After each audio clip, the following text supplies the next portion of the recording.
Avez-vous des peurs? Exemple, courez-vous après avoir éteint la lumière de peur qu'un monstre vous attrape ou vous avez peur de vous faire attraper par votre démon de douche? Mais dans un monde où presque tout est sur internet, vous devriez plutôt vous préoccuper des pirates informatiques. Les différences entre les hackers, les modeurs, les pirates informatiques et les leakers.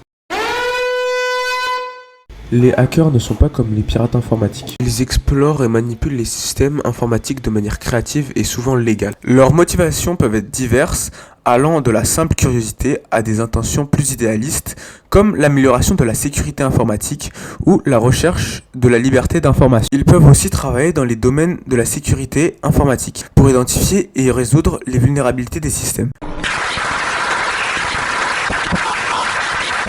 Sans vous mentir, je vais vous dire que les modeurs sont ma partie préférée de la communauté de hacking. Imaginez pouvoir jouer Saul Goodman sur Super Smash Bros, Walter White et Jesse, ou même Freddy Fazbear sur Mario Kart 8. Qu'est-ce que sont les modeurs? Les modeurs sont des passionnés qui modifient des jeux vidéo ou des logiciels pour ajouter des nouvelles fonctionnalités, personnages, niveaux, etc. L'objectif est souvent de personnaliser les expériences de jeux ou de logiciels selon leurs préférences ou de créer de nouvelles expériences pour la communauté. Cette activité est totalement légale, à part chez Nintendo.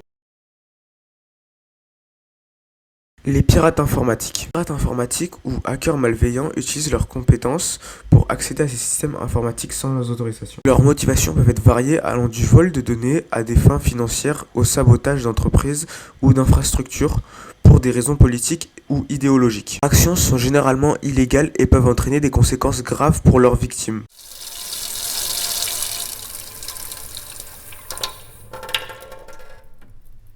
Les leakers. Les leakers sont des individus qui divulguent des informations secrètes, souvent à cause d'une fuite d'informations, exemple les jeux vidéo. Ils se concentrent plus sur la divulgation d'informations plutôt que sur la manipulation des systèmes informatiques. Les leakers peuvent être des lanceurs d'alerte à exposer des activités illégales ou répréhensibles, des activités cherchant à accroître la transparence ou des individus cherchant simplement à partager des informations jugées importantes. Pourquoi les pirates informatiques veulent vos informations personnelles? Adresse, mot de passe, IP, etc. Souvent, ces gens demanderont une rançon pour ne pas divulguer les informations qu'ils ont réussi à vous voler. Sinon, ils peuvent vendre vos informations sans même que vous le sachiez. Vos informations peuvent être très précieuses dépendant qui vous êtes. Imaginez, vous faites vos trucs privés et là, d'un coup, votre caméra s'allume. Et vous n'y prêtez pas attention en vous disant que c'est sûrement un bug. Et vous continuez à faire vos trucs. Et ce que vous ne savez pas, c'est qu'une personne est en train de vous regarder. Le lendemain, vous découvrez que votre membre a été exposé sur Internet. Voici comment ils auraient pu s'y prendre. La première technique des pirates informatiques est l'hameçonnage. Les pirates peuvent envoyer des courriels ou des messages sur les réseaux sociaux contenant des liens malveillants ou des pièces jointes infectées. Lorsque vous cliquez sur ces liens ou ouvrez ces pièces jointes, ils peuvent installer un virus sur votre appareil, leur permettant d'accéder à vos données, y compris vos images. Deuxième méthode, l'exploitation des failles de sécurité. Les pirates peuvent exploiter des failles de sécurité dans le logiciel que vous utilisez. Troisième méthode, accéder à votre compte sans votre autorisation. Les pirates peuvent tenter de deviner ou de craquer votre mot de passe pour accéder à vos comptes en ligne. Quatrième méthode, ingénierie sociale. Les pirates peuvent utiliser des techniques d'ingénierie sociale pour manipuler les individus et les inciter à divulguer des informations sensibles. Par exemple, ils pourraient se faire passer pour quelqu'un d'autre et vous inciter à partager des images ou des informations personnelles. Cinquième et dernière technique, infiltration des réseaux Wi-Fi non sécurisés. Les pirates peuvent surveiller le trafic sur les réseaux Wi-Fi non sécurisés et intercepter des données sensibles, y compris les images qui sont transmises sur ce réseau.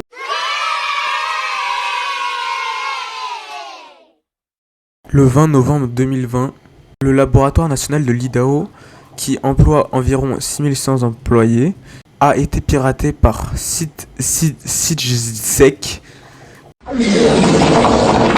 qui a publié un échantillon de données et a menacé d'en publier davantage à moins que le laboratoire ne cède à ses exigences. Le groupe de activistes a proposé de garder secrètes les énormes quantités de données sur les employés qu'ils prétendaient détenir, y compris les numéros de sécurité sociale, les dates de naissance et les numéros de téléphone si le laboratoire acceptait cette étrange marque. Les pirates voulaient que les scientifiques étudient sur la création de Catgirl dans la vraie vie, Les Catgirls font référence à la création d'un hybride féminin entre un chat et un humain, dont des mèmes sont fréquemment publiés. Mais ce n'est pas quelque chose sur lequel le laboratoire ou tout autre laboratoire sont intéressés. Ce qui me fait le plus rire dans cette histoire, c'est qu'ils sont fait hacker par un groupe de gay furies.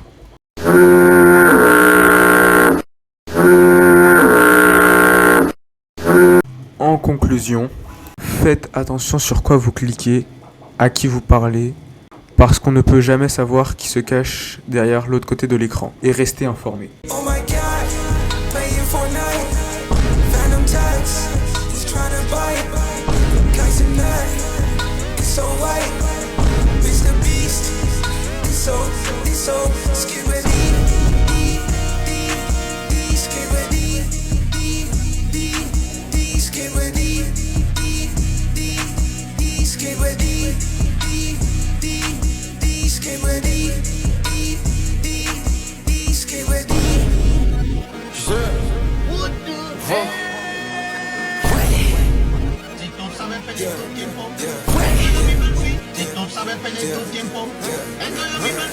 Oh my God, playing Fortnite, Phantom Tax, is trying to bite, guys in that, it's so white, Mr. Beast, it's so skibidi.